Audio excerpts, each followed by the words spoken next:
भैया जहाँ थे वहीं जम गए। आटी के उठते ही शोर हुआ। लड़कियां भर्रा मार कर जीने की तरफ दौड़ी जैसे शतरंज नहीं मुजरा होने जा रहा है। भैया के कमरे में जहां भाभी तक बगैर इजाजत और जरूरत के दाखिल न होती थी, तूफान मच गया। तख्त पर भैया और आटी शतरंज लेकर बैठ गए और लड़कियां जहां तहां समान गईं। भैया की पुश्त पर दीवार थी। दाहिनी तरफ गांव, बाईं तरफ नवमी। दीवार में लगे लैंप की गुलाबी रोशनी में सब कुछ पुर असरार सा मालूम हो रहा था। हर मोहरे के पिटने पर मात की तरफ शोर मचता। नवमी चूंचाल नवमी आहिस्ता आहिस्ता जगह बनाई थी और पांव फैला रही थी। भैया ने चौंक कर देखा। उनके जानों पर नवमी के बाल ढेर थे। फिर भैया का हाथ बालों पर लरजने लगा जैसे वो नवमी के नहीं खुद उन्हीं के बाल हों। फिर अचानक भैया ने हाथ खींच लिया और जगह ढूंढकर तख्त पर रख दिया।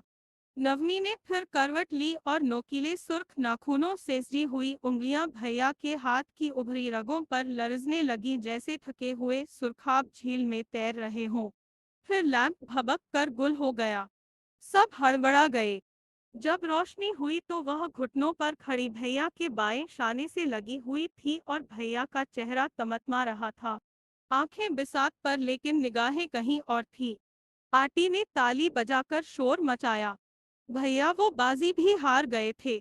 तुम आज भी मेरी हार पर इस तरह खुश हो सकती हो ये मालूम न था, वरना बहुत पहले हार चुका होता। भैया ने पहली बार आटी को तुम कहा था। आटी बुझ गई थी और उनकी नजरें माफी मांग रही थी और भैया के होठों ने जल्दी से अपनी पुरानी मस्नुई मुस्कुराहट पहन ली थी। जुलूस जीप के गिर्द आकर मुंतशिर हो गया था। मैं सबसे अलग खड़ी सबके चेहरों से दिलों के मजमून पढ़ रही थी। अंकल ने स्टीयरिंग संभाल लिया। इंजन गुर्राने लगा। आटी भैया के पहलू से फिसल कर अंकल के पास बैठ गईं। भैया ने झुककर उनकी साड़ी का फोल हुक से छुड़ा दिया। आटी और गुलाबी हो गए और पर्स से गागल्स निकालकर जल्दी से आंखें झपका ली। नवमी बीती रात के बासी आंसुओं से चमचमाती आंखें सबके चेहरों में छुपाती घूम रही थी, लेकिन भैया के पास इस तरह गुजर जाती जैसे वो भैया नहीं कोई अजनबी हो, और भैया तो उसके लिए अजनबियों से भी बदतर हो गए थे। उस रात पानी आफत मचाए था और मीरासी ने कयामत डाए थी।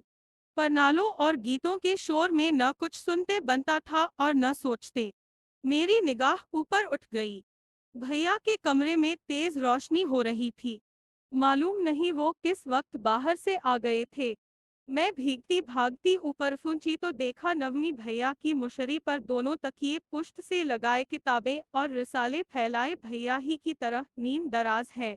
मुझे देखते ही घबरा गई जैसे चोरी करते पकड़ी गई हो। भैया का एल्बम फेंक कर खड़ी हो गई। पापा, आइए। मैंने उसे मुशरी पर बिठा दिया और खुद नीची कुर्सी पर बैठ गई और उसे देखने लगी जो शफक की तरह शोख और शादाब थी। सुरमे की लकीरें, लिपस्टिक की ताजगी, रूस का गुबार, बगैर शमीज के क्लफ लगे कुर्ते की इस्त्री, जिल्द बंद बनाया हुआ पायजामा, गले में सुर्ख दुपट्टे का मफलर, बालों में फूल की तरह खिली हुई सुर्ख रिबन की गिरह। वो सर से पांव तक बेपनाह थी। पापा, मैं भैया की किताबें पढ़ती हूँ लेकिन समझ में नहीं आती। इतने में भीगे हुए भैया आ गए। अरे तुम लोग अभी तक जाग रही हो भाई। उन्होंने खूंटी से स्लीपिंग सूट उतार लिया। आपको नींद आ रही है? भैया ने जवाब में मुड़कर नवमी को देखा और मैंने उन्हें। आंखें उसी तरह रंजूर और मासूम और निगाह उसी तरह बेनियाज। नहीं तो। लेकिन क्यों? और वो पर्दे के पीछे कपड़े बदलने चले गए। मैं आपसे पढ़ूंगी। क्या पढ़ोगी भाई? आफी को पढ़ूंगी। वो इस तरह जवाब दे रही थी जैसे वो भैया से नहीं अपनी हमजोली से मुखातिब हो। और जो नींद आई तो यहीं सो जाऊंगी, इसी तख्त पर। भैया पर्दे से बाहर निकल आए थे। होठों पर उसी गमनाक मुस्कुराहट की मुहर लगी थी। और आटी कहेंगी मेरी बेटी को तख्त पर लिटाकर अकड़ा दिया। मैं सिर्फ आपकी आटी की बेटी नहीं हूँ, नवमी भी हूँ। मैं सन्न होकर रह गई। फिर मैंने सुना नीचे से कोई मुझे चीख चीख कर पुकार रहा था।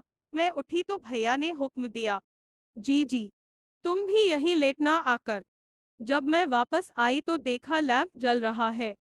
शेड भैया की तरफ है। तख्त पर नवमी सो रही है और उसके बदन की कयामत जाग रही है।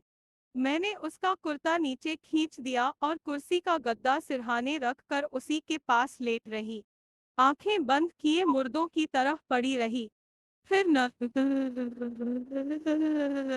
जाने क्यों खर्राटे लेने लगी जिनकी शिकायत आज भी नवमी ने की थी।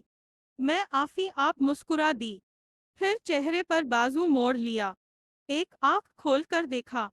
भैया उसी तरह दीवार की तरफ मुंह किए चुपचाप पड़े थे।